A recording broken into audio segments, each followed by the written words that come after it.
All right, so are you ready for this one? Because today we're diving deep into a world where a lion and a dog are best friends. It's wild. Definitely a unique premise. It is. And honestly, I'm already hooked. You sent us this story about their adventures in this like harmonious forest. Yeah, and I gotta say, I'm intrigued. It's definitely not the typical buddy comedy setup, right? I mean, a predator and prey, Yeah, defying their instincts to build a genuine friendship. I mean, that's some serious food for thought. right from the start. Yeah. What kind of world is this where such a thing is even possible? Right. Like we meet Leo the lion and Benny the dog, and they're not just tolerating each other. It's like they genuinely care for each other. It's like the author is almost setting up this kind of social experiment. Can you strip away like ingrained prejudices? You know, the very things that usually divide us and still have a functioning society? Yeah. This forest seems to be saying, yes, and here's how. I'm picking up on that too. And the story, it doesn't shy away from their differences. No. Leo's the protector, strong and brave, while Benny is like the brains of the operation, always planning these gatherings and helping everyone out. Which is interesting because it really flips the script on leadership, right? We usually associate leadership with power. Yeah. You know, someone like Leo calling the shots. Ah. But here, leadership is about recognizing each other's strength and valuing what each individual brings to the table. Totally. And there's this one scene where Leo reassures a scared fawn and he says, "Don't be afraid, little one. We're here to help you." It's like even with all his size and strength, he understands that true leadership is about providing that security and comfort. It's almost a subversion of the whole might makes right trope. Yeah. Like Leo could easily rule through fear, but instead he chooses to lead with empathy. And that's a powerful message, especially when you think about like the usual lion versus fawn dynamic. Oh, absolutely. Right. Okay, so we've got Leo, the gentle giant, but then there's Benny, and he's no slouch either. Yeah, Benny's great. This dog is all about bringing the community together. Yeah. He's the one organizing these monthly gatherings where all the animals come together, like a big forest potluck. And that detail about the potluck is crucial. Oh, yeah. I mean, the squirrels bring nuts, the rabbits bring carrots, the birds bring flowers. Wow. Everyone contributes something regardless of their size or their species. Right. It's this beautiful picture of unity and diversity. It reminds me of that saying, it takes a village. You Yeah. know? Everyone has a role to play. Yes. Everyone benefits from working together. And it's not just about survival. It's about thriving as a community. Exactly. It challenges that whole survival of the fittest mentality. Yeah. In this forest, cooperation is the key to success. They understand that a community is only as strong as its weakest link, and they actively support each other. Which makes me wonder, is this just an idealized version of the world? Or is the author trying to tell us something deeper about our own potential? Can we, as humans, learn something from this unlikely animal friendship? That's the million-dollar question, isn't it? Yeah. I mean, we often get so caught up in our differences. Yeah. You know, we focus on what divides us. Ah. But this story suggests that maybe, just maybe there's another way. Mm.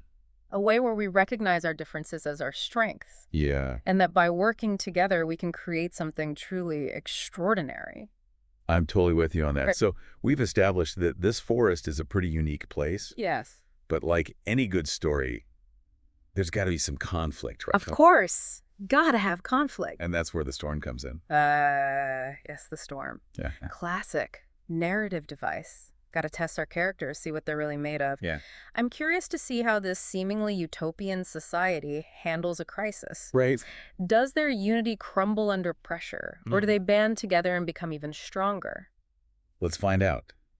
The story describes this massive storm that hits the forest, and everyone is in a panic. Trees are falling, the wind is howling, the animals are scrambling for shelter. Oh, wow. It's chaos. It's interesting that the author chose a storm as the challenge. Yeah. Storms are often seen as symbols of disruption and change, forces of nature that can upend even the most stable of environments. Makes you wonder, how will Leo and Benny and their community navigate this upheaval? Yeah. How are they going to make it through this? I'm on the edge of my seat here. Me too. Oh. Well, remember how we were talking about Leo's leadership being more about care than control? Uh-huh. This is where it gets really interesting. Okay. So in the middle of all this chaos, he steps up, not by barking orders, Yeah. but by radiating calm. You're right. It's like his composure becomes contagious. Instead of panicking, the other animals start following his lead. And it's not about him being the biggest or strongest. It's about him being that steady rock everyone needs in a crisis. It's such a brilliant way of showing how true leadership works. Yeah. It's not about dominance. Yep. It's about inspiring trust. And it's not just Leo. Benny jumps in using his sharp mind to guide the smaller, more vulnerable animals to safety. There's this one detail that I absolutely love. There's a family of foxes who are new to the forest. They're kind of skittish, not really sure how this whole community thing works. But during the storm, they really step up. Yeah. They help gather lost baby birds and even share their den with a family of rabbits. Oh, that's beautiful. Yeah. That's such a powerful moment because it highlights that ripple effect of Leo and Benny's friendship. You know, these foxes who were initially outsiders, they witness this incredible act of collective care. And they're just instantly drawn in. It's like they're saying, okay, we get it now. This is how we do things here. It makes you wonder, is this what true integration looks like? Right. Not just accepting differences, but actively supporting each other, especially when things get tough. And it's not just about the newcomers adapting either. The storm tests everyone. Even Leo and Benny have moments of doubt and fear. Right. It humanizes them even though they're animals. Yeah. There's the scene where Benny gets separated from Leo and he's completely terrified. Oh, wow. And it reminds us that even the bravest among us can be vulnerable. And that vulnerability is okay. Yeah. It's what allows them to lean on each other and on the community. And it actually strengthens their bonds. They come out of that storm even closer than before. Exactly. It's like the storm becomes a crucible, forging an even deeper sense of unity. And this is where the story transcends a simple tale of friendship. Yeah. It becomes a metaphor for resilience. You know, it's saying that even in the face of adversity, even when things fall apart, we have the capacity to rebuild, to come together and emerge stronger. So it's more than just like a heartwarming animal story. So much more. It's like a subtle commentary on how we as humans deal with hardship. Absolutely. Do we isolate ourselves or do we reach out and support each other? Big questions. Yeah. And the story doesn't shy away from the fact that rebuilding takes work. There's a passage that describes the animals spending days clearing debris, repairing their homes, comforting those who lost loved ones. It's not a quick fix. Yeah. It's a process of healing and growth. Which brings us to the aftermath. The storm passes, the sun comes out, and the forest is forever changed. Yeah. But it's not just about the physical damage, right? Yeah. It's about the emotional landscape. Right. There's a sense of gratitude, of shared experience that binds them together in a new way. It's like that saying, you don't know how strong you are until being strong is the only choice you have. Yeah. They faced this incredible challenge, and they came out on the other side, not unscathed, but definitely more united. Their story doesn't end there, though. It doesn't. Word starts to get out about this extraordinary forest where a lion and a dog lead a community built on kindness and resilience. Oh, wow. Animals from other forests start visiting, drawn to this idea of harmony and coexistence. It becomes a kind of pilgrimage. Yeah. It speaks to our innate desire for connection, for belonging, for a place where we feel safe and valued. And I love how Leo and Benny react to all this attention. They don't take credit for any of it. They don't. There's this beautiful scene where Benny says to Leo, "This forest is special because of you." Oh. And of course, Leo being Leo deflects the praise. Right. He says, "No, my friend, it's special because of us, all of us working together, respecting each other and treating each other like family." They're too good. They are. It's like they're saying that true change doesn't come from a single individual, no matter how charismatic or well-intentioned. It comes from a collective effort, shared commitment to building something better together. And that's a powerful message to leave our listener with. What starts as an unlikely friendship between a lion and a dog becomes this blueprint for a more compassionate and resilient world. But the question is, what happens next? It's like one of those stories that just stays with you. Yeah. You know, you start thinking, could this kind of harmony actually exist in our world? Is it really possible? Right. To bridge those divides that seem so entrenched, I mean, it's a question worth pondering. For sure. After all, if a lion and a dog can overcome their differences, what's stopping us? Seriously. Their story It really challenges us to examine our own biases, Mm. our own prejudices, Yeah, the things that keep us from connecting with those who seem different. because let's face it, we don't live in that perfect forest. Sadly, no. We've got social injustices, political divides, environmental crises. Mm-hmm. It's easy to feel overwhelmed, It is. like nothing we do can make a difference. But that's where Leo and Benny's legacy comes in. Yeah. They remind us that change starts small.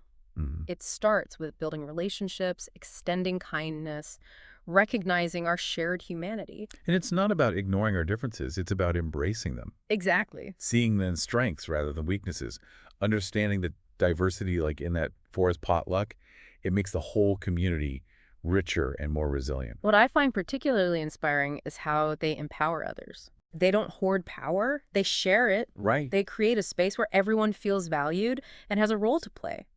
This whole discussion makes me think about Ubuntu, Oh, yeah. that African philosophy of interconnectedness. Mm. The idea that I am because we are, Yeah. that our individual well-being is inextricably linked to the well-being of our community. That's a beautiful way to put it. And Leo and Benny, they really embody that philosophy. They do. They understand that true strength lies in unity, Yeah. in collaboration, in recognizing that we're all in this together. So if Leo and Benny's story were to continue, what kind of challenges do you think they might face? How would they navigate a changing world and stay true to their values of unity and compassion? Ooh, that's a good question. Well, perhaps that they'd face external pressures, skepticism from those who just don't believe in their vision. Yeah. Maybe there'd be internal conflicts, disagreements about how to best preserve their way of life. And how would they overcome those challenges? Would they rely on their leadership skills, the strength of their community? Or would they need to adapt and find new ways to bridge those divides and foster understanding? These are all questions we can ask ourselves. Yeah. We may not be lions or dogs, but we all have a part to play in creating a more harmonious world. We can choose to be bridge builders, to stand up for what we believe in, to extend kindness, even when it's difficult. And who knows? Yeah. Maybe, just maybe, we can create our own little pockets of utopia, places where differences are celebrated and everyone feels a sense of belonging. I love that. Me too. It all starts with a single step. Uh-huh. A conversation, a gesture of kindness, Yeah. a willingness to see the world through someone else's eyes. Well, thank you for joining us on this deep dive into the extraordinary world of Leo and Benny. Yes, thank you. Their story may be fictional, but the lessons they offer are real powerful and incredibly relevant to our lives today.